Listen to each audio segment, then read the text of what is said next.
जी, अस्सलाम वालेकुम dear students. क्या आप मुझे इस वक्त जो है वो लाइव देख सकते हैं? जी ठीक है। वो अब आप अच्छा डियर स्टूडेंट्स, कल हमने जो है वो जेरेंट फ्रेज किया था और मुझे लगा कि कुछ लोगों को शायद जो है ये कॉन्सेप्ट अभी क्लियर नहीं हुआ कि जेरेंट फ्रेज क्या होती है। आज मैं उसको रिपीट करने जा रहा हूँ क्योंकि ये चीजें इंपॉर्टेंट है पेपर के पॉइंट ऑफ व्यू से और इसमें से क्वेश्चन जरूर आता है पेपर में। सबसे पहले जो है वो अब मैं आपको पहले ये डिफाइन कर दूं कि जेरेंट होता क्या है। सबसे पहले अब हम ये तो देख लेना कि व्हाट इज जेरेंट। जेरेंट क्या होता है, इसको डिफाइन करने के लिए हमें थोड़ा और पीछे जो है जाना पड़ेगा बेसिक्स में। कि देखें सेंटेंस के अंदर तीन चीजें होती हैं। एक होता है सब्जेक्ट जो मोस्टली हमें मिलती हैं, वर्ब और उसके अलावा ऑब्जेक्ट। सब्जेक्ट जो है ये क्या होता है, इसे हम कहते हैं द डोर। ठीक है ना, काम करने वाला। वर्ब क्या होता है, ये होता है एक्शन। ठीक है। और ऑब्जेक्ट क्या होता है, ऑब्जेक्ट होता है विच रिसीव द एक्शन, या जो हमें बताती है about the subject what the subject is actually doing. हमारा सब्जेक्ट उस जुमले में कर क्या रहा है या एक्शन किस चीज पर हो रहा है, ये हमारा ऑब्जेक्ट होता है। फॉर एग्जांपल देखें, मैं कहता हूं आई प्ले फुटबॉल। अब इसमें देखें सब्जेक्ट कौन है, डोयर कौन है, काम करने वाला कौन है, मैं। काम किस चीज पर क्या किया जा रहा है, खेलने का, प्ले, ये हमारा वर्ब है। किस चीज पर खेला जा रहा है, फुटबॉल, ये हमारा ऑब्जेक्ट। समझ आ गई। अब मैं आपको बताने लगा हूं कि जेरेंड क्या होता है। जेरेंड ये होता है कि अगर हम किसी वर्ब को, हमारा ये जो एक्शन है, अगर हम किसी एक्शन को जुमले के अंदर एज ए नाउन ऐसे इस्तेमाल करें कि वो जुमले के अंदर नाउन के तौर पर इस्तेमाल हो। अब मैं इसको मिटा रहा हूं ताकि आपको पता चले। अब देखिए नाउन जो है वो क्या है। नाउन जो है इसे हम कहते हैं कि ये नेमिंग वर्ड है, किसी भी चीज का नाम। ठीक है। नाउन क्या होता है, नेमिंग वर्ड होता है, किसी भी चीज का नाम होता है। जेरेंड अब क्या होता है कि व्हेन वर्ब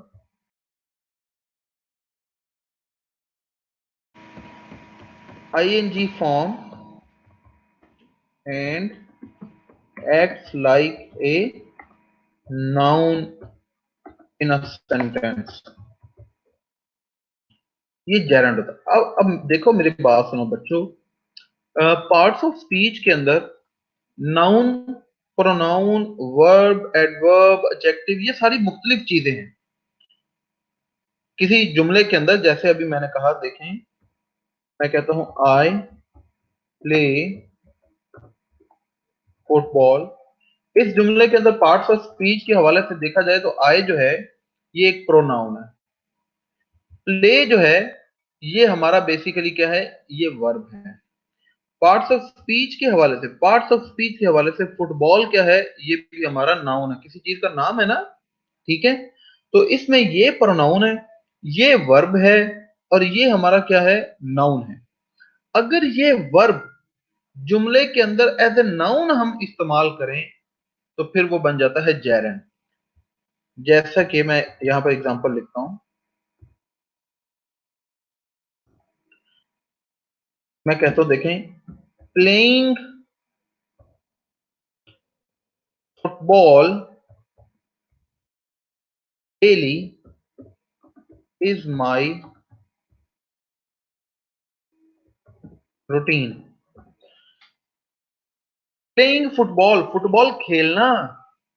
ठीक है। अब देखें, अब ये क्या है कि जब किसी वर्ब के साथ आईएनजी लगा देते हैं और वो जुमले के अंदर एज ए सब्जेक्ट इस्तेमाल हो रहा है, ये काम क्या कर रहा है, फुटबॉल खेलने का काम हो रहा है ना यहाँ पर। ठीक है, वो यही कह रहे हैं ना कि फुटबॉल खेलना।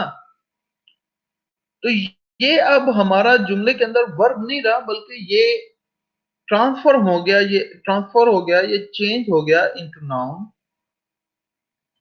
अब इसके अंदर तीन चीजें हमने ढूंढनी है कि सबसे पहले अभी मैं आपको बताऊंगा कि जेरेंट फ्रेज क्या होती है। पहले हम देखेंगे कि चूंकि किसी वर्ब को हमने जोड़ दिया है आईएनजी के साथ और वो अब काम कर रहा है, उसके साथ एक ऑब्जेक्ट भी जुड़ा हुआ है और उसके साथ एक मॉडिफायर जो मॉडिफाई करता है, जो चेंज करता है, वो भी जुड़ा हुआ है। अब ये कैसे हम किसी भी जेरंड फ्रेज को तलाश करते हैं, ये बात का काम है। पहले मैं आपको ये समझाना चाहता था कि आपको ये पता है। अभी मैं इसको फिर मिटाता हूँ, फिर आगे चलते हैं। देखें,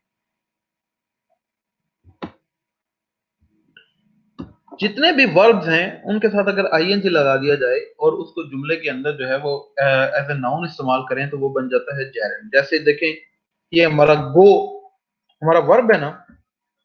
अब अगर इसके साथ मैं लगा दूं गोइंग, तो ये एक तो हमारी वर्ब की फॉर्म बनती है, लेकिन ये गोइंग को हम जुमले के अंदर जो है वो एज ए नाउन भी इस्तेमाल कर सकते हैं। जैसे देखें,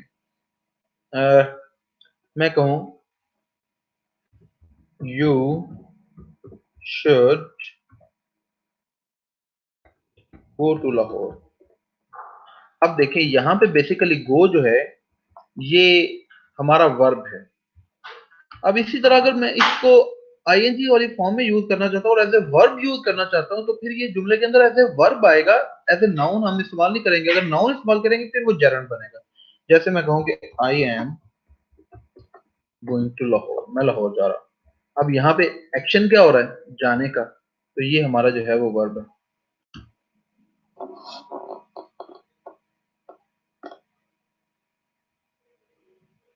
अब ये देखिए, मैं कहता हूँ कि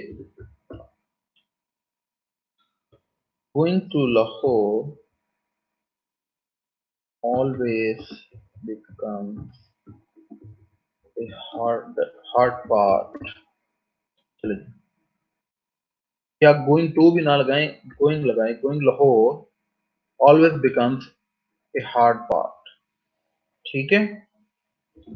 अब यहाँ पे देखें, अब हमने ये जो आईएनजी के साथ लाहौर जाना, अब यहाँ पे इसमें हमारा बेसिकली वर्ब क्या है, बिकम्स, बन जाना।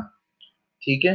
और यहाँ पे इसको हम एज ए नाउन इस्तेमाल कर रहे हैं सब्जेक्ट के तौर पर। काम क्या कर रहे हैं, लाहौर जाना जो है ये काम कर रहा है।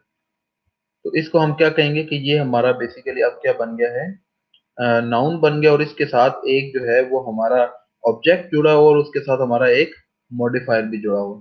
तो इसके बाद अब हम आगे चलेंगे कि हमारी जेरंड फ्रेज क्या होती है। मैं उम्मीद करता हूँ कि आपको जेरंड के बारे में समझ आ गई होगी। आप किसी भी वर्ब को आईएनजी लगा के उसको जुमले के अंदर एज ए नाउन इस्तेमाल कर सकते हैं। अब हम आगे चलते हैं कि जेरंड फ्रेज क्या होती है। इसकी बड़ी सिंपल डेफिनेशन है जेरंड फ्रेज की। वो कहते हैं कि a gerund phrase is a phrase that starts with a gerund and it has an object or modifier or both। ठीक है। जेरंड फ्रेज एक ऐसी फ्रेज होती है जो कि किसी जेरंड से शुरू होती है और वो उस जेरंड के साथ एक ऑब्जेक्ट भी जुड़ा होता है या फिर उसके साथ कोई मॉडिफायर जुड़ा होता है जो उसको चेंज कर रहा होता है। बेसिकली मॉडिफायर क्या है, एडजेक्टिव है। नाउन को कौन मॉडिफाई करता है, नाउन को मॉडिफाई एडजेक्टिव ही करता है ना। तो उसके साथ कोई एडजेक्टिव भी जुड़ा होगा या फिर हो सकता है कि इसके साथ दोनों चीजें जुड़ी हों। ठीक है। मैं इसकी आपको अब एग्जांपल्स करवाता हूँ। मैं कहता हूँ कि moving the dressing quickly is the best way। तो जख्म के ऊपर पट्टी वगैरह जो है वो लगी होती है। अब ये हमारे पास एक सेंटेंस है, इसके हम अब पार्ट्स करते हैं। देखें, सबसे पहले हमने ये देखना है कि इस जुमले के अंदर जेरंड क्या है। इस जुमले के अंदर जेरंड है रिमूविंग। ठीक है। उसके बाद इसका इस जुमले के अंदर डायरेक्ट ऑब्जेक्ट क्या है हमारे पास। इस जुमले के अंदर डायरेक्ट ऑब्जेक्ट हमारा द ड्रेसिंग है। ठीक है। अब हम देखेंगे कि इसके अंदर हमारे पास मॉडिफायर क्या है। इस जुमले के अंदर हमारे पास मॉडिफायर क्विकली है। ठीक है।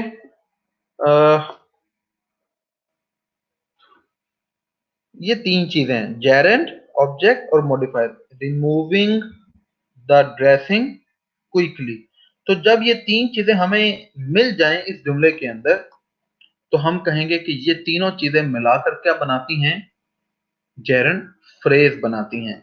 अगर यहां पर फर्ज कर ले सिर्फ ये होता, removing the dressing full stop quickly ना होता, तो फिर हमारी जो जेरेंट फ्रेज है वो कहां तक रहती, वो सिर्फ रिमूविंग द ड्रेसिंग तक हमारी जो है वो जेरेंट फ्रेज रहती।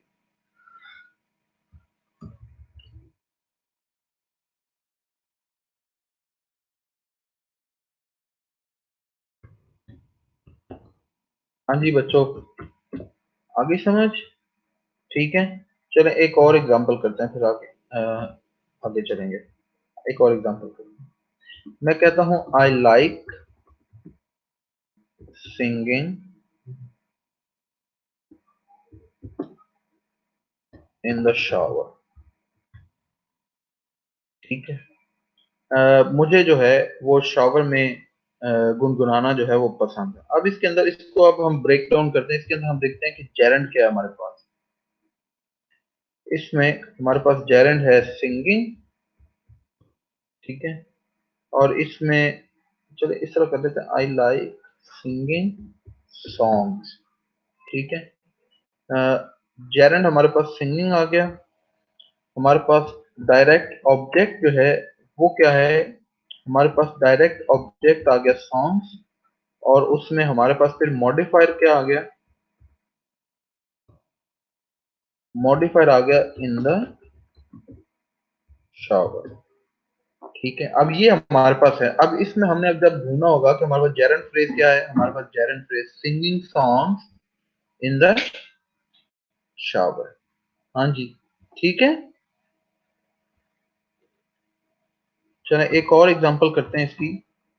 ये मैं तब तक एग्जांपल करवाता रहूंगा जब तक आपको क्लियर नहीं आइडिया हो जाएगा। मैं कहता हूं कि try to serve the soup without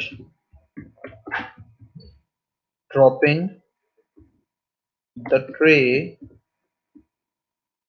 this time. ये फर्स्ट गले मैंने किसी को तंबी की, इस दफा जो है वो कोई चीज गिराए बगैर तुमने जो है वो सर्व करना है। अब हमने इसके अंदर देखना है कि जेरेंट क्या है। हाँ जी शाबाश, अब तो बता दो इसके अंदर जेरेंट क्या है, ड्रॉपिंग। अच्छा जी, इसके अंदर हमारे पास ऑब्जेक्ट क्या है, इसका ऑब्जेक्ट है हमारे पास सूप। इसके अंदर हमारे पास मॉडिफायर क्या है, तो भाई बताएं, दिस टाइम। शाबाश। अच्छा जी। अब मैं एक और आपको एग्जांपल करवाता हूँ। मैं कहता हूँ कि मूविंग क्विकली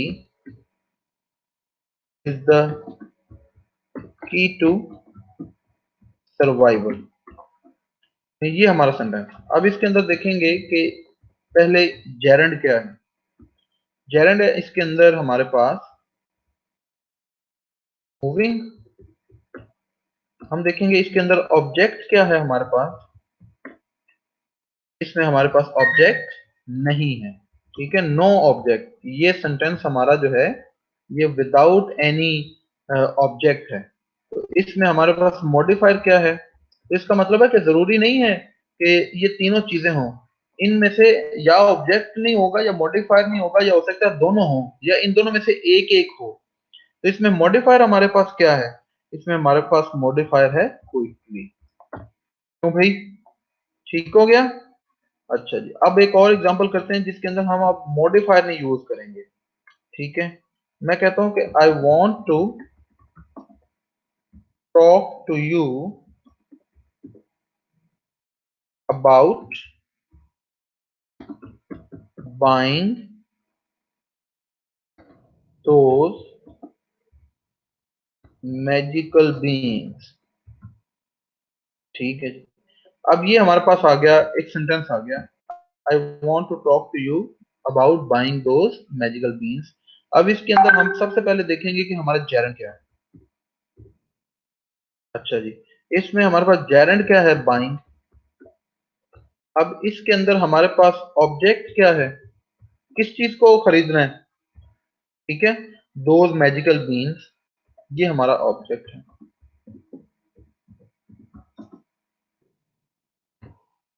इसमें हमारा मॉडिफायर क्या है,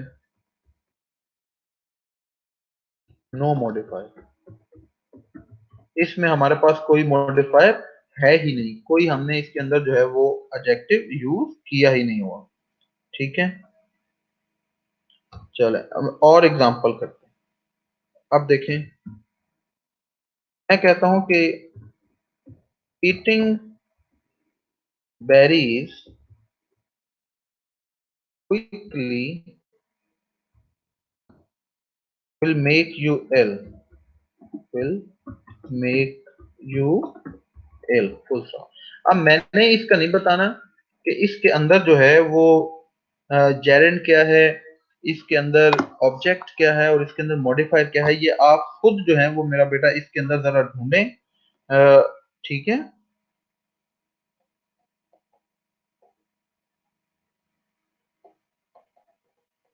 और मुझे अभी कमेंट सेक्शन में बताएं।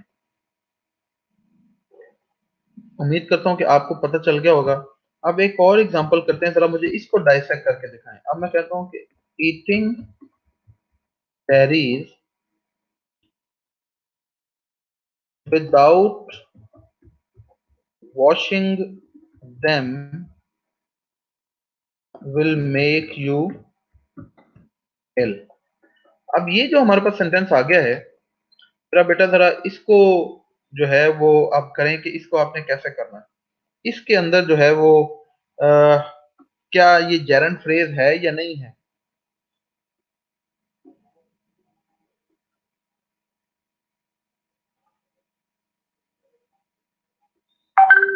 शाबाश। अब देखें इसके अंदर जेरंड तो हमारा सेम रहेगा ना, जेरंड आ गया ईटिंग, ठीक है।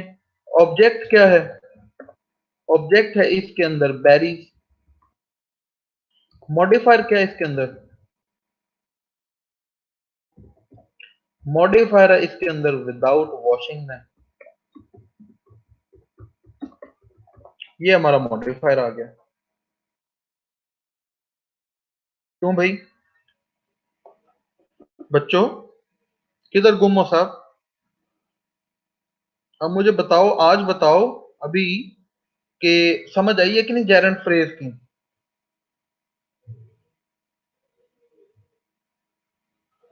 मैं उम्मीद करता हूं कि अब आपको समझ आ गई होगी। आज तो इतना आसान तरीके से और इतनी ज्यादा मैंने आपको एग्जांपल करवा दी हैं, अब तो कोई जो है वो ऐसा बहाना नहीं होना चाहिए कि जी सर समझ नहीं आई। अभी मैं आपको इसके ऊपर और भी बहुत काम करवा सकता हूँ कि जैसे फंक्शंस ऑफ जेरंड फ्रेज क्या होते हैं और ये वो इंशाल्लाह फिर आगे करेंगे। तो जितना डिटेल आप चाहेंगे मैं आपको पढ़ा सकता हूँ।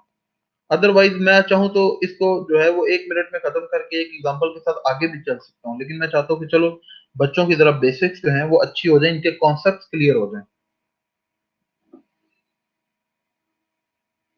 चले डियर स्टूडेंट्स, आज के लिए इतना है, काफी है। कल इंशाल्लाह आपसे दोबारा मुलाकात होगी। अपना ख्याल रखें, दुआ में याद रखें, और मैं उम्मीद करता हूँ कि आज का लेक्चर जो है वो आपको पसंद आया होगा, आपको समझ भी आई होगी। जैसे ही ये लेक्चर खत्म हो इसके बारे में आपने फीडबैक जरूर देना अपना, ठीक है। और ज़ाहिर है आप फॉलो भी मुझे कर सकते हैं, मेरी प्रोफाइल ओपन करें, उससे जो है वहां से आप जाकर मुझे फॉलो करें। लेक्चर के बारे में अपना फीडबैक दें, 5 स्टार जो हैं वो ज़रूर दें। कोई अगर कमेंट साथ लिखना चाहें तो कमेंट भी लिखें, ताकि हमें आइडिया भी हो जाए। आप लोगों के फीडबैक से हमें पता चलता है कि हमें कैसे इम्प्रूव करना है। इसके अलावा अगर आप कोई बात कहना चाहते हैं तो वो आप बता दें। जी, अच्छा जी, सर जैरन को दोबारा, जैरन, अच्छा जी समझ। ओके उमर, ठीक है। कल इसको फिर मैं आगे जब डिटेल बताऊंगा ना, कल फंक्शंस ऑफ जेरन करेंगे हम, तो ये मैं आपको दोबारा बता दूंगा। मॉडिफायर मॉडिफायर का मतलब होता है चेंज, कोई एडजेक्टिव या एडवर्ब जो होते हैं। चले, थैंक यू लाइबा बेटा। जी शाबाश। विदाउट, अरे बेटा, ये देखो मॉडिफायर यही है ना अहमद, ये देखो जो उस हमारे ऑब्जेक्ट ना, विदाउट वॉशिंग देम, ठीक है। अगर मैं यहाँ पे जो है वो कोई और वर्ड चेंज करूंगा तो हमारा सारी सेंस कंप्लीट जो है वो चेंज हो जाएगी। अच्छा दुआ बेटा, कल जब हम पढ़ेंगे, कल आपने टाइम से आ जाना, कल इंशाल्लाह जो है वो हम दोबारा करेंगे ये चीजें। जवेरिया बेटा, या ऑब्जेक्ट होगा या मॉडिफायर होगा, इन दोनों में से एक चीज जरूर होगी या दोनों होंगी। ये होंगी तो आगे हम इसे फिर जेरंड फ्रेज बना सकते हैं, नहीं तो ये फ्रेज कैसे बनेगी फिर। जवेरिया बेटा जी जरूर है, कल मैं इसके बारे में आपको दोबारा बता दूंगा। चले, थैंक यू सो मच। अच्छा चले, अब आपने लेक्चर के बाद जो है वो आपने अपना रिव्यू जरूर देना है, सब बच्चों ने रिव्यू देना है, और सब ने मुझे फॉलो करना है। कल इंशाल्लाह आपसे दोबारा मुलाकात होगी। अपना ख्याल रखें, दुआ में याद रखें। अल्लाह हाफिज बच्चों।